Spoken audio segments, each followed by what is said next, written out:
दही के नदिया के तोहरा बिलार रखबार भइल राजा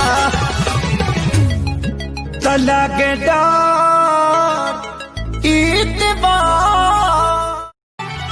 अरे और सुनिएगा दिमाग फेल हो जाएगा। अरे बताइए ना भौजी और क्या चल रहा है? चैत में अदौरे चल रहा है, थ्रेसर से भूसा निकल रहा है। अरे और सुनिए गेहूं झाड़ता खेत में सारता रोज देखी देखी हमर जा फटता भतारी साला सब दिन गेहूं काटता भतारी साला सब। I love you Rani I love you जानू I love you तू ही हमारे लव गुरु राजा संतोषो हम हैं कहार हमल। अरे बाहर में जाके राजा करेला कमाई ससुरा में झेलिले सितम तेरा भरोसे पिया घरवा में रही सच सच कहता नहीं हम आज गाड़ी धला तू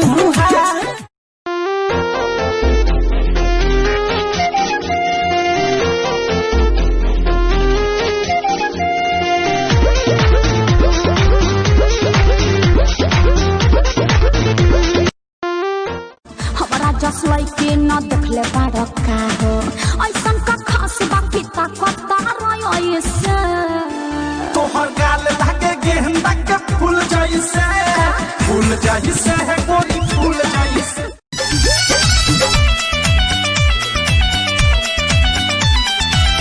ओही के तरह जवानी करे का चढ़ाई का चावा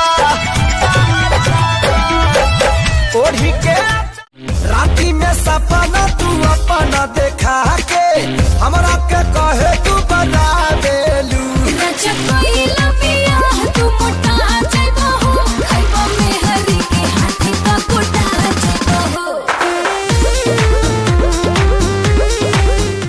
अरे फूल सुंघला से काम चली सोरानी के सब हाथ पार कइले पैसे पैसे ओइनी बाबू खार धइले परोसन खा आ हमारे करामा में ते बनरी लिखइले